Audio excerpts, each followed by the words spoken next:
Oke, baik. Assalamualaikum warahmatullahi wabarakatuh. Pada kesempatan kali ini kita akan membahas tentang backend ya, dengan menggunakan Nest.js framework, yang mana Nest.js ini juga bagian daripada Node.js. Oke, sebelum itu saya ingin memperkenalkan diri terlebih dahulu. Nama saya Rizky Saputra, biasa dipanggil Rizky. Saat ini sebagai CEO di Uda Coding, kemudian juga selain kegiatan utamanya, biasanya saya juga ngoding di bagian Flutter, kemudian Nest.js, tapi Nest.js hanya sebatas untuk research pengetahuan yang saya pelajarin, kemudian biasanya saya juga ajarkan ke siswa-siswa di Uda Coding seperti itu. Mungkin sebelum kita lanjut kepada materi, Mas Hanif bisa perkenalkan diri terlebih dahulu. Oke, Mas. Perkenalkan, nama saya Hanif, mahasiswa dari UIN, saat ini menempuh semester 8. Terima kasih. Oke, baik. Kalau Nest.js sendiri, apakah udah pernah nyobain? Belum, Mas. Belum ya, oke, baik. Oke, kita lanjut ke materi ya. Oke, sebenarnya Nest.js ini dia adalah framework ya, yang mana nanti juga dia bagian dari Node.js. Nah, kita pengen tahu terlebih dahulu Node.js itu apa. Nah, Node.js itu adalah runtime environment dari bahasa pemrograman JavaScript ya, dengan Node.js JavaScript-nya yang bisa nanti kita jalankan di mana saja gitu. Jadi Node.js ini dia sebenarnya juga based on JavaScript ya. Kemudian Node.js diciptakan oleh Ryan Dow pada tahun 2009. Dan kebanyakan Node.js ini untuk backend, tapi sekarang juga udah banyak framework yang digunakan untuk backend ya. Salah satunya adalah Nest.js ini. Nah, untuk kita yang pertama kali menggunakan Node.js ataupun Nest.js, kita tetap harus menginstal nanti Node.js-nya ya, Node.js-nya. Jadi nanti kita bisa download dari sini, dari nodejs.org, kemudian download. Atau kalau kita pengen dari command prompt, nanti kita juga bisa menggunakan sudo apt get install code, kemudian kita install Node.js-nya.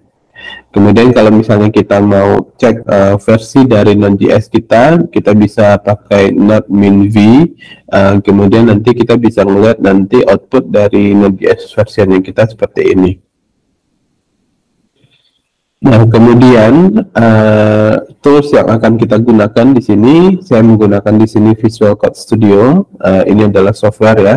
Jadi yang nanti kita gunakan untuk ngodingnya nanti di sini. Kemudian selain itu nanti kita juga bisa gunakan Postman untuk ngetes dari API yang kita buat gitu. Nah, ini opsional untuk MySQL dan ininya. Kalau diinstal boleh, kalau enggak pun enggak apa-apa. Nah, kemudian itu tadi tools yang kita gunakan ya. Yang pertama itu tadi ini Node-nya kita install dulu, kemudian kita download Visual Code Studio. Kalau ini opsional. Nah, setelah itu nanti kita baru bahas tentang Nest.js. Nah, Nest.js ini dia sendiri itu adalah framework ya, yang dibuat secara efisien untuk scalable di Node.js-nya. Tapi ini biasanya digunakan pada bagian server-side application. Kemudian Nest.js ini juga full support ya, jadi dia kalau nanti kita ngoding itu dia codingannya itu berupa TypeScript ya. Jadi TypeScript ini juga sebenarnya dia juga bagian dari JavaScript, tapi dia ini ya berbasis OOP, Object Oriented Programming, kemudian FP, Functional Programming, dan PRP atau Functional Reactive Programming. Kemudian ini versi yang bahasa Indonesianya ya, yang ini tadi. Jadi nanti dia tetap bagian dari JavaScript ya. Kemudian di sini ada keunggulan dari Nest.js sendiri. Salah satu keunggulan dari Nest.js itu yaitu memiliki fitur dynamic module dan struktur program yang modular. Jadi setiap kita generate modul, kontainer ataupun service, maka setiap itu maka otomatis akan terimport tanpa kita harus inisialisasi. Jadi nanti ketika kita mau bikin modul, kemudian service ataupun kontainer, itu tinggal kita ketik aja perintahnya npx kemudian generate gitu ya, kontainer apa gitu, nanti dia modul-modulnya itu langsung ada. Jadi nanti kita tinggal ngoding fungsional ataupun logiknya aja seperti itu. Jadi kita nggak perlu impor satu-satu. Mungkin di luar dari itu kayak misalnya di luar dari itu tuh kayak misalnya kita ID atau apa, nah itu nanti kita perlu install dari terminalnya seperti itu.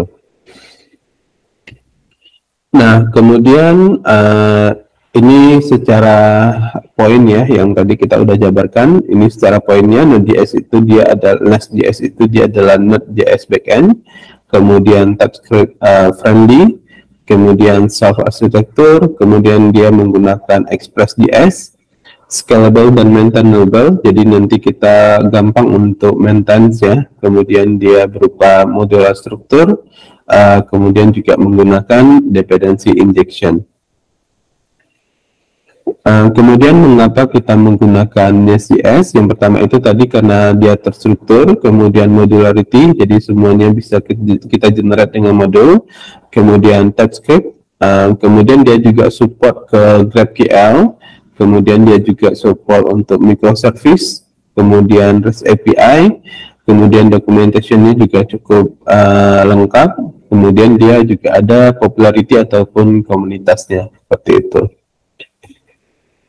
Nah, selanjutnya cara untuk kita menginstal Nest.js ya. Jadi sebelum kita install Nest.js, pastikan Node.js-nya udah terinstall. Kemudian setelah itu kita bisa install Nest.js-nya. Nah, di sini kita menggunakan perintah ini dari terminal nanti ya. Jadi npm i minj add Nest.js, kemudian CLI, kemudian nanti kita langsung masuk ke directory local server. Kemudian nanti kita bisa menggunakan apa namanya, ini untuk bikin project baru ya. Jadi Nest, kemudian new, kemudian project name. Kemudian setelah itu kita juga selain dari ini kita juga bisa kayak nge-clone ya dari GitHub untuk projectnya. Nanti tinggal kita npm install, kemudian npm run start. Nah, ini dia untuk yang starter projectnya ya. Jadi kalau kita mau project kosong, kita juga bisa git clone di sini, kemudian kita kasih project. Ini adalah nama projectnya ya. Kemudian npm install, kemudian npm run start, seperti itu. Nah, untuk konsepnya secara garis besar dia akan seperti ini. Jadi dia bersifat modular, kemudian dinamis ya. Kalau modular itu dia bersifat dinamis, tidak hanya MVC. Jadi konsep dari Nest.js-nya ini itu dia tidak berpatokan kepada MVC ya. Jadi dia bersifat dinamis gitu. Kemudian untuk dinamis sendiri artinya di sini kita bisa membuat strukturnya sendiri. Jadi kita bisa juga custom ya, tanpa harus berstandarkan MVC. Kemudian kalau bisa kita lihat di sini, ini tuh ada perintah npm gitu ya. Nanti kita ke depannya juga mungkin ada beberapa sintaknya yang di depannya ada IRM. Nah, kita juga perlu tahu sedikit ya tentang perbedaan dari npm kemudian dengan IRN ini. Nah, untuk IRN sendiri, ini adalah Open Source Package Manager ya. Sebenarnya kedua-duanya juga Package Manager ya. Tapi INR di sini dia berfungsi untuk memanage paket dengan menggunakan registry npm, seperti itu. Kemudian IRN dikembangkan karena pertimbangan keamanan dan konsistensi. Kemudian kita install di dalam irn.log. Hal ini berbeda tanpa menggunakan IRN, kita bergantung pada versi modul di package.json. Kalau untuk sintaks sih sebenarnya nggak jauh beda ya antara IRN dan NPM. Paling nanti package-package-nya di dalamnya yang agak berbeda seperti itu. Kemudian di sini ini adalah contoh sintaks ya. Kalau saya pribadi, kalau dibandingkan dengan IRM dan NPM, saya biasanya lebih banyak pakainya adalah NPM gitu. Jadi kalau kita bisa lihat di sini, IRN ini dia menginstal modul-modul yang ada di dalam package-nya. Dia secara keseluruhan ya, sedangkan NPM itu kita akan menginstal satu persatu gitu. Jadi kalau misalnya kita pengen kayak efisiensi ataupun kayak misalnya nih ada library ataupun kayak modul-modul yang sebenarnya kita nggak pakai gitu ya. Jadi kita bisa pilih menggunakan NPM. Jadi kalau NPM ini kita bisa melihat modul-modul apa saja yang kita pakai, nanti kita install satu-satu gitu. Tapi kalau IRN ini dia akan menginstal secara paralel atau bersamaan semua modul yang adanya, baik yang kita mau pakai ataupun enggak gitu. Nah, kemudian ini contoh ya, contoh ketika nanti kita mau running project, itu ada npm run start, kemudian nanti ini untuk generate user ataupun service-nya, ini untuk generate controller-nya, kemudian ini kita untuk generate modulnya. Gitu. Jadi nanti secara secara untuk hierarki dari project-nya nanti akan kelihatan seperti ini. Nah, sedangkan untuk IRN ini contohnya ya, contohnya di sini ada IRN add Prisma, kemudian Prisma init, kemudian Prisma db push seperti ini. Oke. Sampai di sini masih ada yang mau ditanyakan? Belum, Mas. Belum ya, oke. Baik. Kalau saya kecepatan nanti dibilangin aja ya. Oke. Oke, jadi untuk di workshop kali ini kita akan membuat ya, intinya nanti ada CRUD-nya, kemudian ada legend register, kemudian nanti ada out control dan juga JWT-nya seperti itu. Kita ada waktu 2 hari ini sama besok, jadi kalau misalnya hari ini tidak selesai, jadi besok kita akan lanjutkan seperti itu. Nah, kira-kira yang akan kita buat ya, kalau untuk endpoint-nya nanti dia akan seperti ini. Ini kalau misalnya nanti task ya, task ini dia macam project ataupun kayak domain lah ya, domain dari yang mau kita panggil. Nah, nanti endpoint-nya nanti ada di belakang-belakang sini. Jadi kalau misalnya kita mau task, nanti dia akan nge-get semua task. Kemudian task BAD, jadi ini kayak detailnya. Kemudian ini task kalau post, ini untuk nge-create dari tasknya. Kemudian task delete, ini untuk delete task. Kemudian task ID status, ini untuk update tasknya. Seperti itu. Nah, kemudian ini untuk yang versi out login-nya, jadi nanti dia akan ada out, kemudian sync up, kemudian out, kemudian sync in. Seperti itu.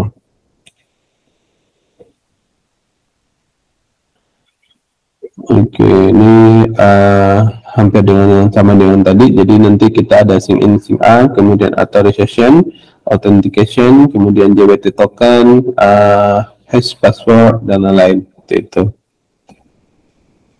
Oke.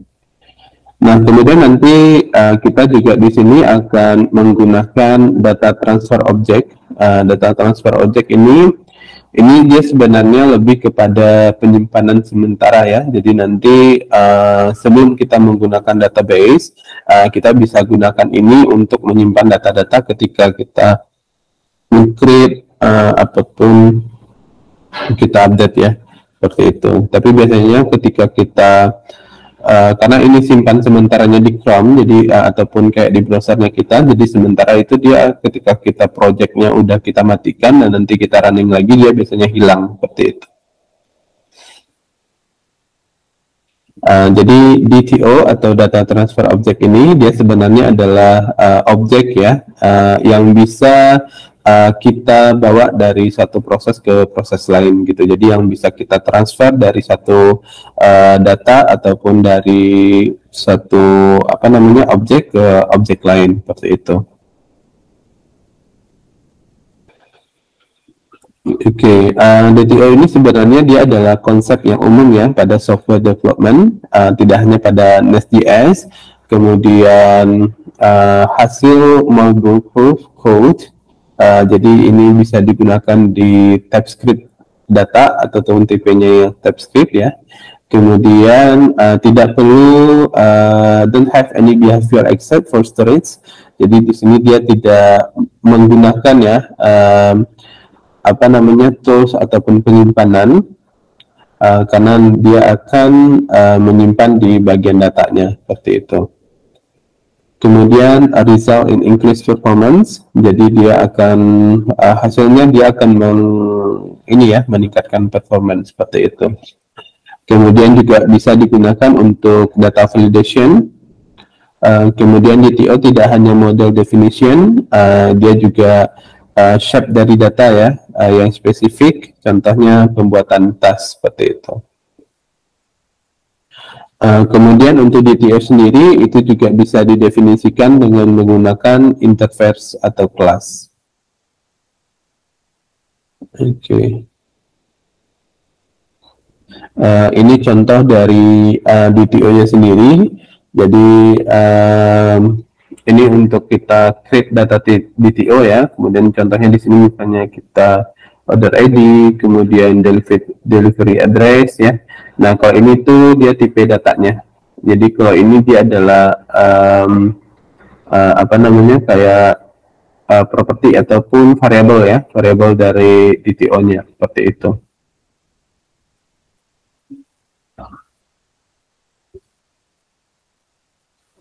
Oke, di sini important note-nya, jadi data transfer objeknya itu tidak hal yang mandatory ataupun wajib ya, jadi kita masih bisa untuk develop aplikasi tanpa menggunakan DTO. Kemudian kita juga bisa menggunakan DTO pattern ya, yang mudah untuk kita maintain dan juga refactor untuk kodenya kita seperti itu.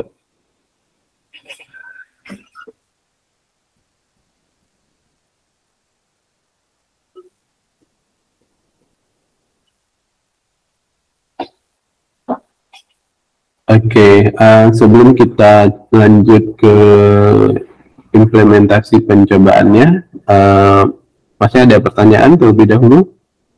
Atau udah install Node.js-nya? Udah install Node.js-nya, Mas. Oke, baik.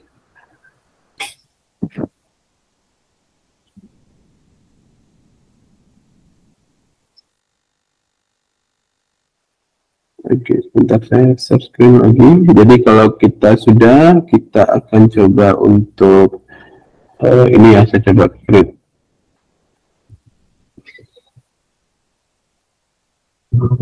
Saya coba bikin di GitHub-nya terlebih dahulu.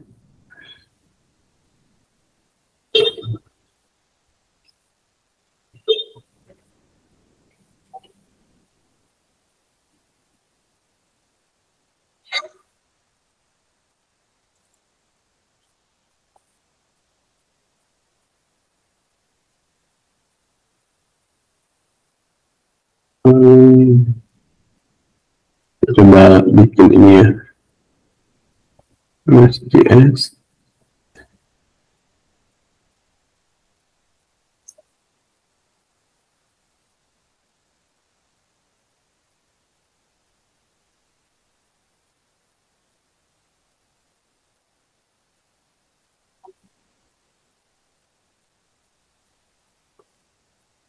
Oke, nanti kita akan coba masukin dia ke sini, jadi kemudian kita clone ini terlebih dahulu.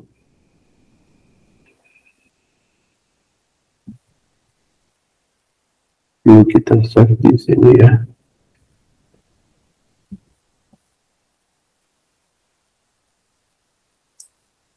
Oke, ini saya save.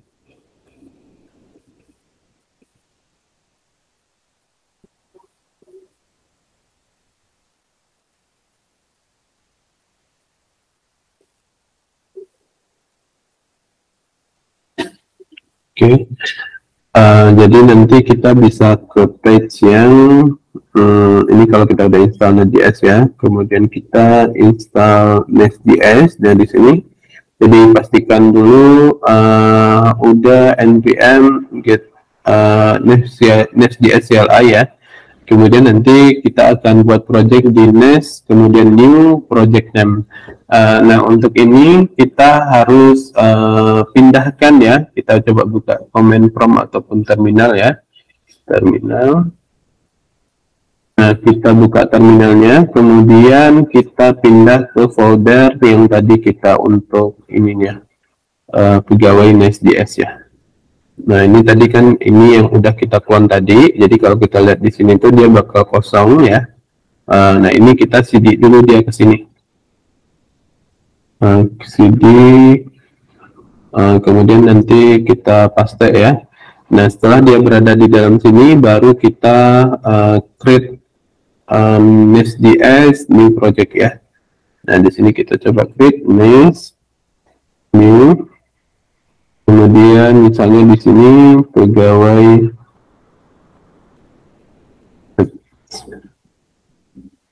Nest.js.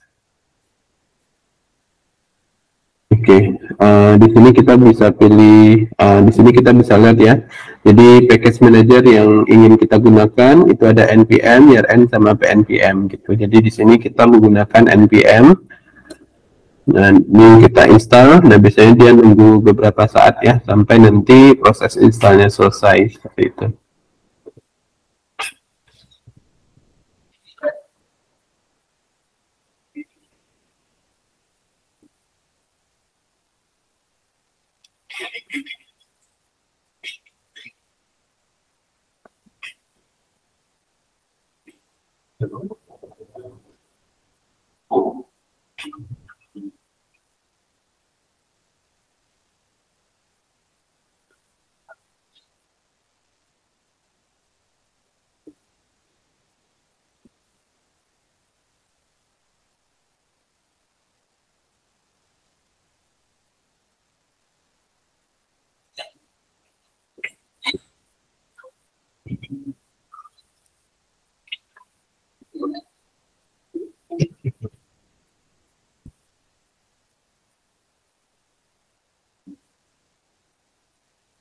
Oke, ini kita tunggu dulu ya sampai prosesnya selesai.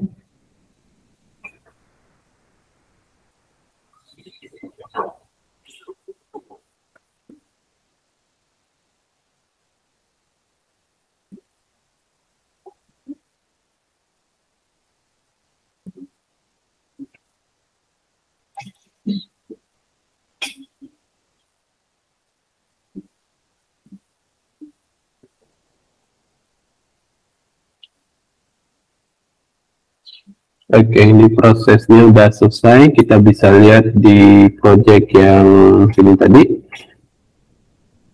Harusnya di sini tuh ada dia nambah ya. Kita bisa lihat di foldernya. Nah, dia di sini udah tambah tuh. Dia udah nambah projectnya. Kemudian di sini kita coba cd ya. cd dia ke sini. Nah, karena tadi kita bikin folder di dalam project di apa namanya bikin project di dalam folder yang tadi kita clone yang ini, jadi dia akan ada seperti ini gitu.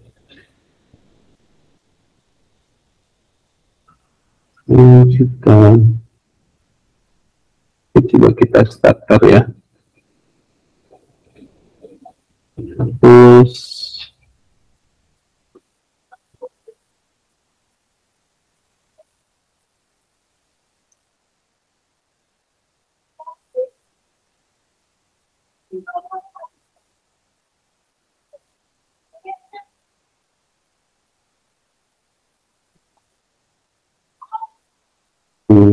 kayaknya ini dia nggak ini.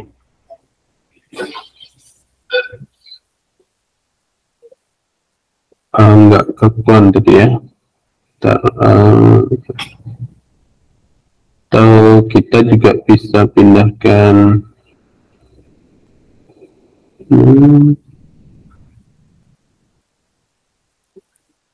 ini, kita copy aja.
Oke, ini udah selesai di copy. Yang ini boleh kita delete aja.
Oke, projectnya di sini ya.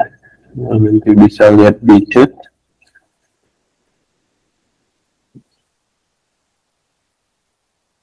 Oke, projectnya udah selesai kita buat. Nah, selanjutnya kita mau ke sininya.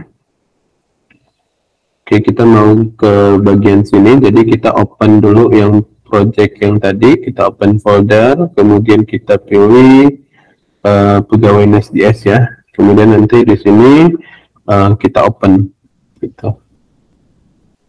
Kita bisa lihat di sini dia kosong. Kemudian kalau kita mau coba running, kita bisa menggunakan perintah yang ada di sini. Itu dia ini ya, npm run start seperti itu. npm, kita coba npm.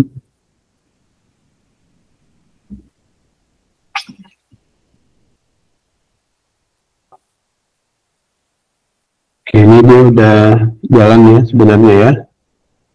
Kita bisa ke sini, host.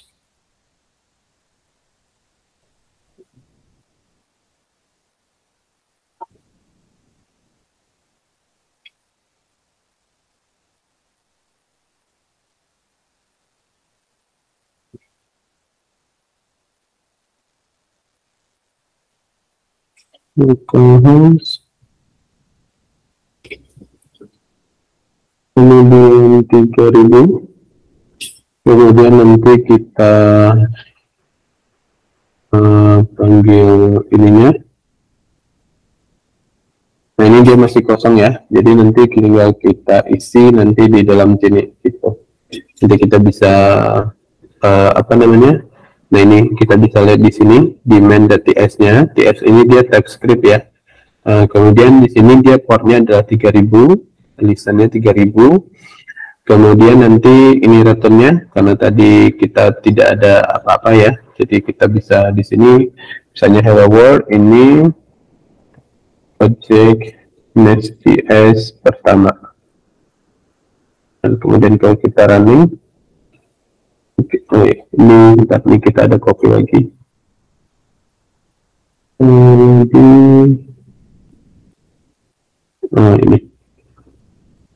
kita copy.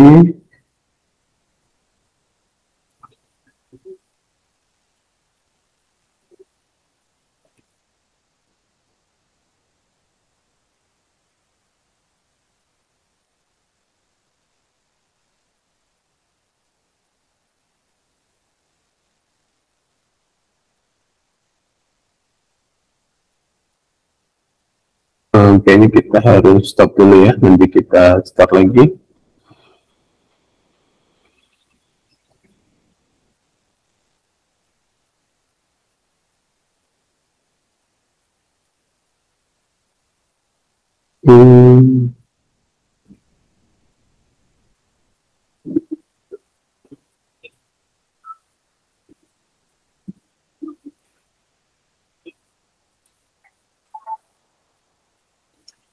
Ini nanti dia baru berubah.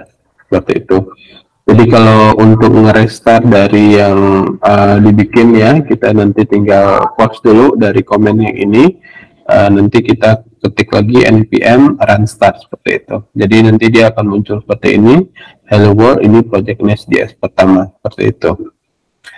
Oke, jadi di sini kalau tidak kita lihat tadi, jadi setelah kita proses pembuatan Nest project tadi, kemudian nanti di sininya secara default dia akan ada folder seperti ini, this ya, kemudian node modules, kemudian di sini ada src atau source, kemudian di sini ada test, kemudian ada git ignore, Nest CLI dan lain-lain ya.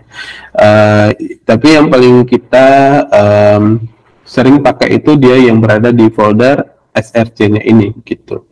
Nah, untuk folder src di sini ada main.ts, ini dia fungsinya adalah untuk bagian listen port-nya. Kemudian di sini ada app service ya, app service, kemudian di sini ada modul, kemudian controller. Jadi secara default memang dia terdiri dari modul, controller sama service seperti itu.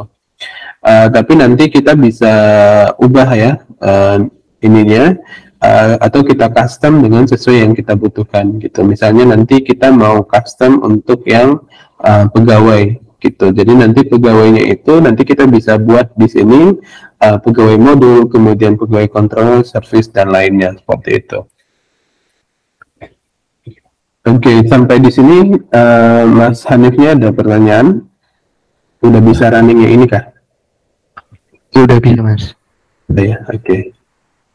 Baik, kita lanjutkan. Nah, di sini kita akan membuat untuk yang generate modul controllernya ya. Jadi ini kita bisa matikan ini dulu. Oke, di sini kita akan generate modul, kemudian service dan juga control untuk yang pegawainya ini. Jadi di sini kita akan menggunakan perintah namanya npx ya, npx, kemudian nest, kemudian g, kemudian mo, kemudian misalnya pegawai. Nah, npx ini dia perintah untuk kita generate dari ininya modulnya ataupun dari modular lah ya istilah. Jadi kalau mo ini nanti model. Kemudian nanti pegawai ini nama filenya gitu. Jadi nanti kalau kita enter, dia akan secara otomatis akan membuat folder baru di sini nih. Kita bisa lihat di sini ya. Dia ada folder baru, kemudian di sini itu dia ada namanya pegawai modul.ts gitu. Jadi dia akan secara otomatis akan membuat ini. Oke, setelah kita generate yang modul tadi, kita akan generate controller ya. Controller, maka di sini kita akan menggunakan perintah npx, kemudian nest, kemudian g, kemudian co ya, co aja. Kemudian di sini kita menggunakan pegawai, gini.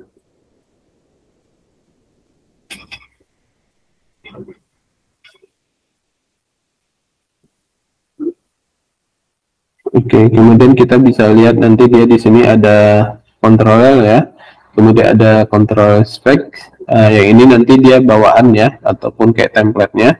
Ini nggak perlu kita ini, yang penting nanti kita akan loading di dalam sini, di controller ini.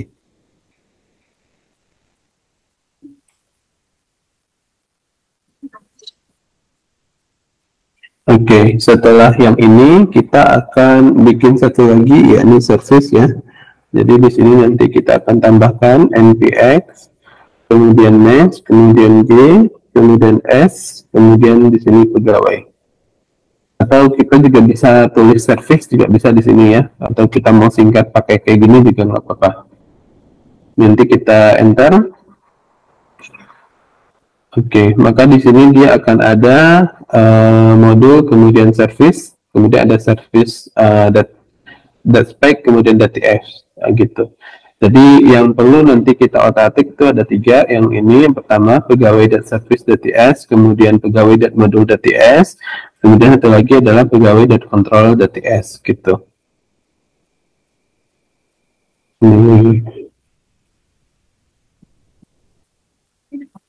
kemudian controller, kemudian service.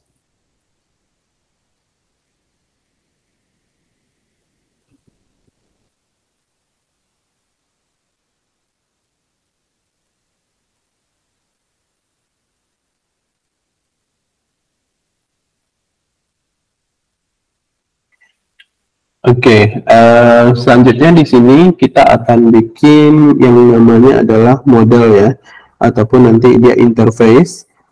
Jadi di sini kita akan bikin di dalam sini ya, kita bikin new file, kemudian kita kasih nama di sini misalnya pegawai, kemudian dot model, kemudian dot cs. Gini. Nah, kemudian di dalam sini kita akan bikin interface. Nah, ini yang berfungsi untuk nanti penampungan data ataupun variabel-variabel yang akan kita gunakan. Export interface pegawai. Kemudian nanti di sini kita deklarasi variabel yang akan kita tampung.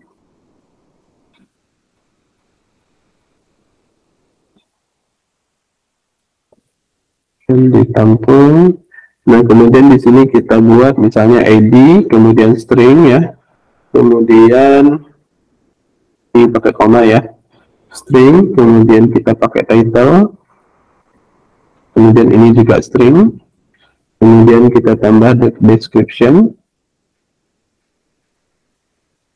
di sini juga string, kemudian di sini kita tambahkan status seperti ini. Kemudian kita tambahkan ekspor,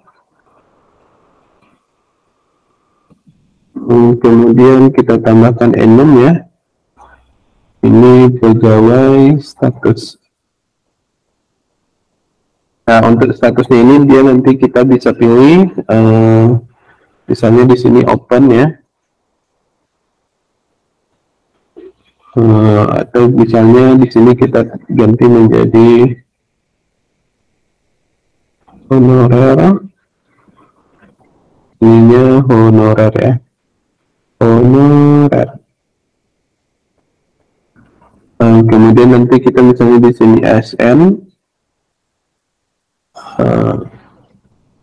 SN, kemudian di sini kita misalnya di sini apa namanya, misalnya status pegawainya sudah pensiun ya, pensiun.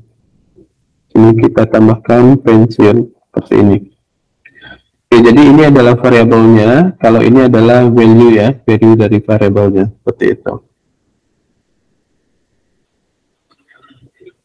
Oke, ini kita coba tambahkan add model.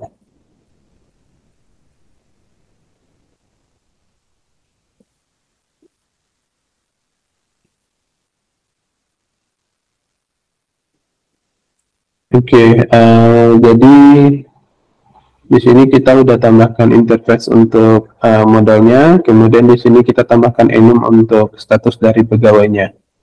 Nah, selanjutnya kita akan tambahkan dia UUID. Jadi untuk ID-nya ini biar dia unik ya. Kemudian juga nanti dia akan generate sendiri. Maka di sini kita perlu tambahkan sintak ya untuk dia npm kemudian install UUID. Oke. Ini kita udah berhasil menambahkan satu package UUID-nya. Nah, kemudian kita ke service ya di sini. Nah, di sini kan masih kosong ya. Jadi nanti di sini kita akan tambahkan codingan di dalam sini.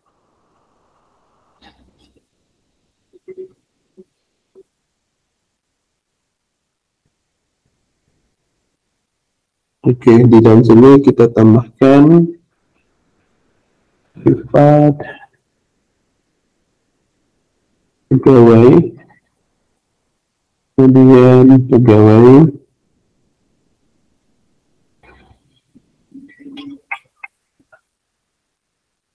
ini untuk menampung variabel dari ininya ya, model pegawainya nanti.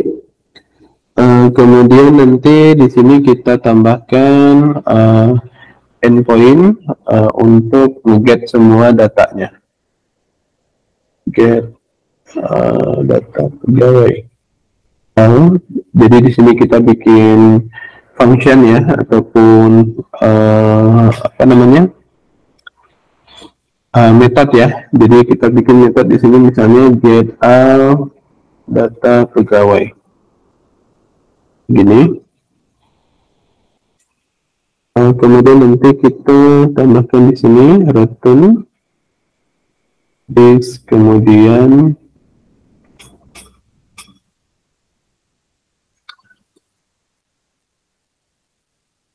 ini kita tambahkan ini satu ya, pegawai.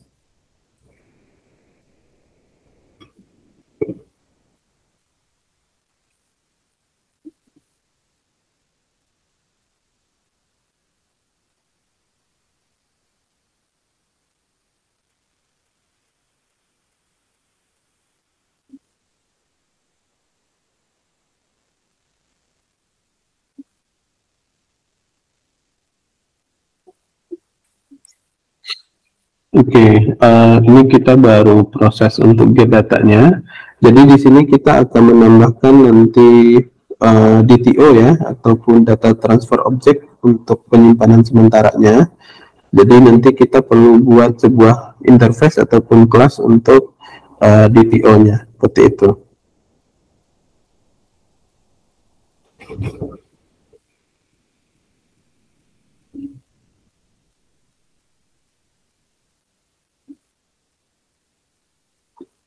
Oke, di sini kita bikin satu buah folder, kita kasih nama misalnya DTO ya. Nah, kemudian di dalam sini kita bikin satu file lagi, kemudian di sini kita kasih nama misalnya create pegawai .dto ya, .dto.ts. Jadi TO-nya ini sebenarnya dia udah ada ya di dalam Nest.js ini. Jadi kita tinggal panggil extensionnya .dto.ts seperti itu.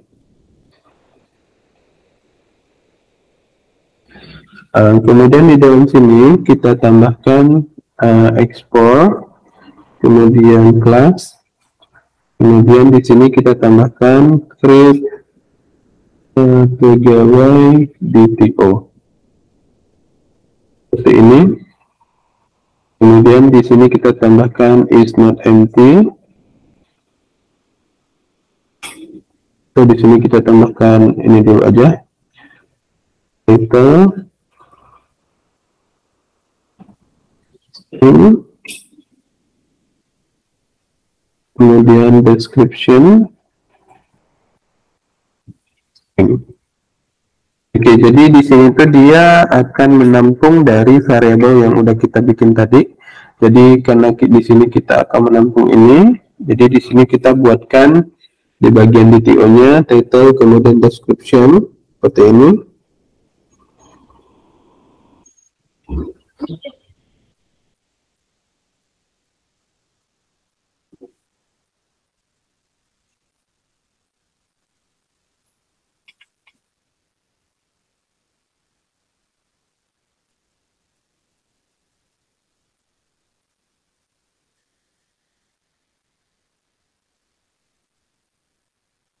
Nah, kemudian setelah ini DTO-nya kita bikin, nanti kita kembali ke bagian kontrolnya lagi.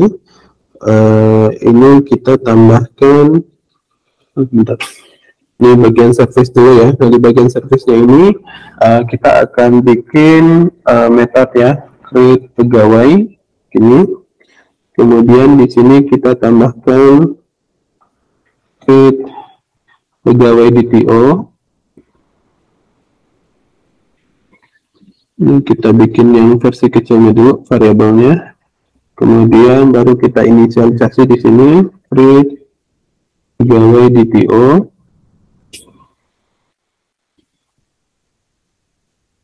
Kemudian kita tambahkan pegawai seperti ini. Kemudian di sini kita tambahkan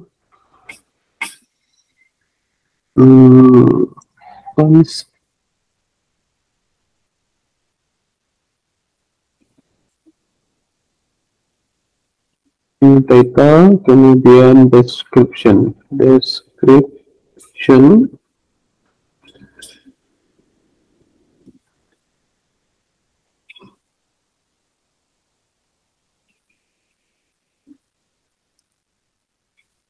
Touch edit video. Jadi di sini tuh kita buat untuk penampung datanya ya.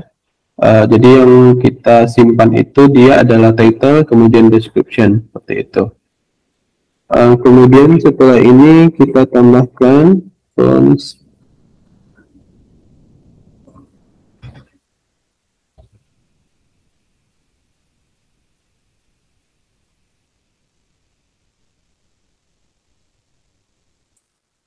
Kemudian di sini kita tambahkan ID.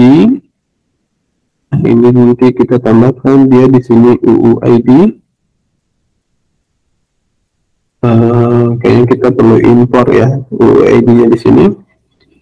Impor ID4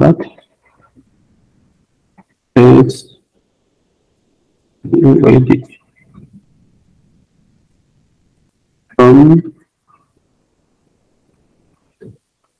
UUID.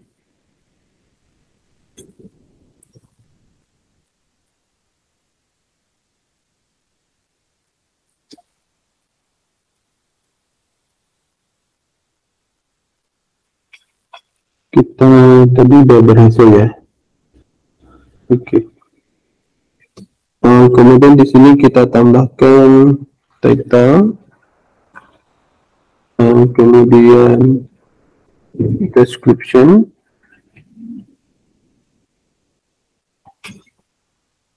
kemudian status,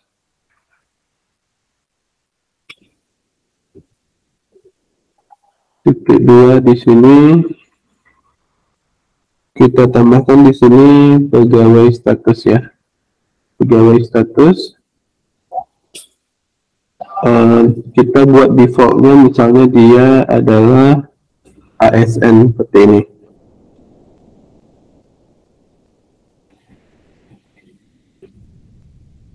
Ini dia belum kebaca ya. Kemudian kita tambahkan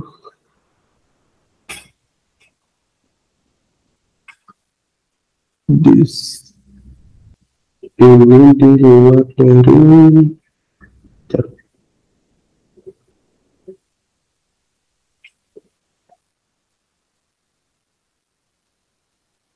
kita ini salah ya. Tes pegawai ini sama dengan ya. Oke. Dan kemudian kita tambahkan di sini this, kemudian pegawai. Kemudian kita tambahkan di sini push ya, ini untuk dia setnya.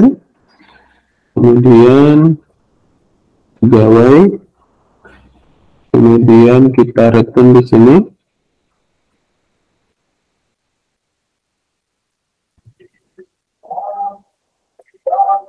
Oke, ini untuk prosesnya.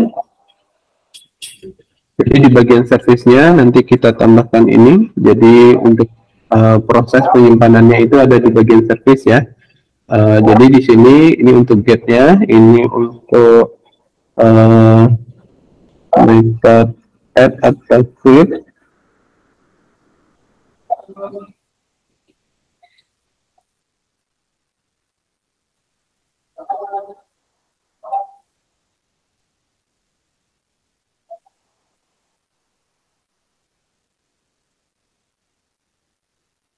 Oke, setelah di bagian service-nya selesai, selanjutnya di sini kita akan menambahkan di bagian controller-nya ya. Jadi tadi kita udah nambahkan di bagian controller, kemudian kita, di bagian service ya, kemudian kita akan kembali ke bagian controller di sini. Nah, di bagian kontrolnya ini kita akan menambahkan, jadi sambil tambahkan konstruktor ya, konstruktor, kemudian kita tambahkan privat pegawai service,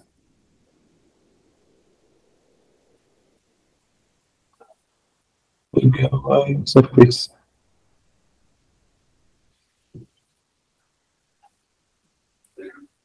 Nah, kemudian di sini kita akan ini ya, pakai get.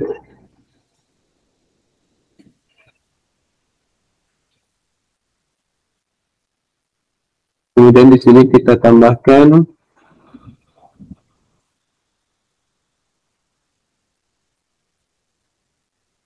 get touch.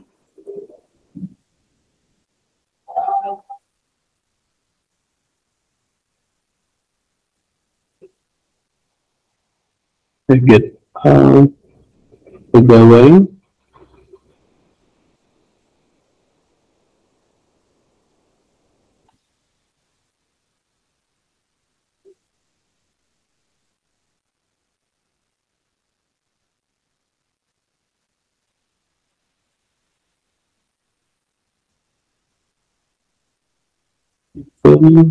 This itu pegawai service, itu get data pegawai. Oke. Jadi untuk kontrolnya sendiri ini sebenarnya dia akan memanggil apa yang ada di service ya. Jadi ini untuk yang pertama, untuk get datanya kita manggil nanti di bagian get up pegawainya ini pegawai ya. Kemudian yang menentukan itu di bagian returnnya ya. Return, kemudian this, kemudian pegawai, kemudian get all data gitu. Nah, untuk yang ini itu dia disebut dengan ya, ini method ya.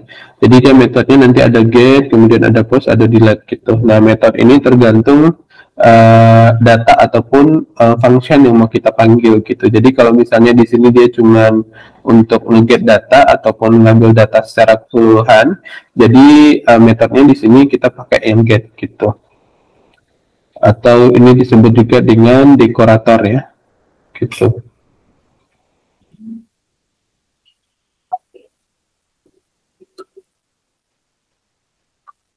Nah, kemudian setelah itu kita akan menambahkan juga di sini untuk proses post datanya ya, ataupun untuk add datanya. Nah, di sini karena kita menggunakan metodenya adalah post, jadi di sini dekoratornya yang kita gunakan itu adalah post gitu. Dan kemudian di sini kita tambahkan create pegawai. Kemudian di sini karena ada field ya, jadi kita tambahkan di sini body. Kemudian nanti kita tambahkan di sini itu create pegawai DTO. Kemudian kita tambahkan di sini create pegawai DTO.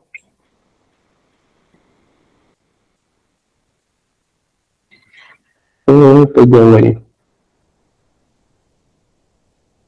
Kemudian di sininya kita tambahkan return, kemudian this, kemudian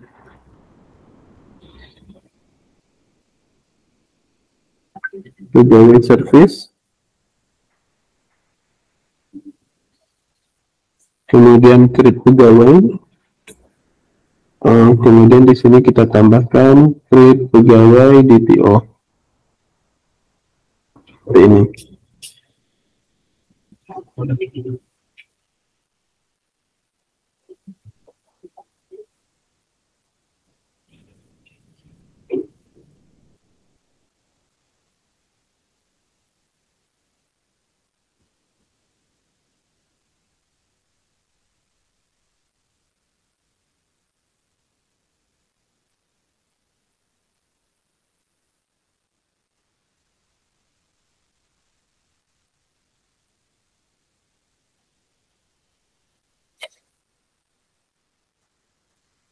Oke, secara keseluruhan ini untuk proses get data dan juga untuk add datanya nanti udah selesai. Jadi nanti kita bisa coba tes ya. Saya coba put ini dulu. Ini saya tambahin ini untuk get data dan add data ya.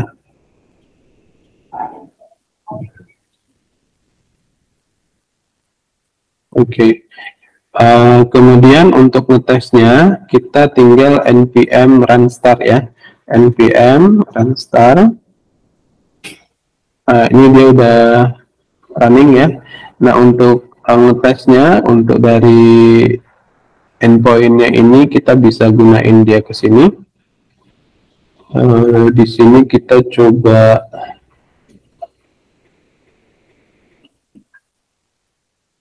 pegawai ya.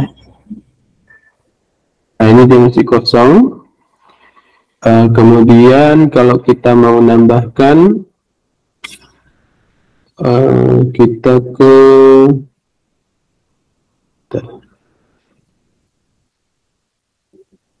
service.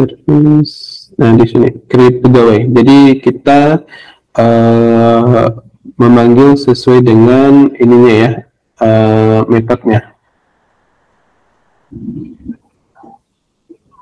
Ini dia masih not found. Kemudian kalau misalnya kita mau create data, kita tinggal create yang create pegawainya ini. Create pegawai ini kita rubah menjadi post. Kemudian di sininya kita tambahkan title, kemudian kita tambahkan di sininya description. Nah di sini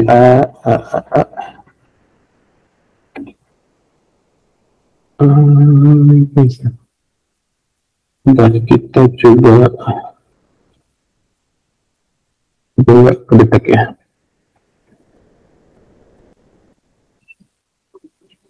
Oke.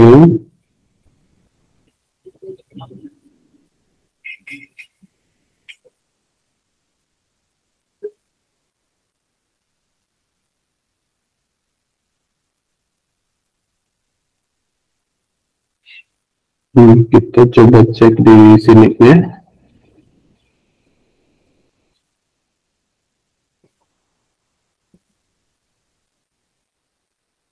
Pegawai ya. Sertifikat pegawai.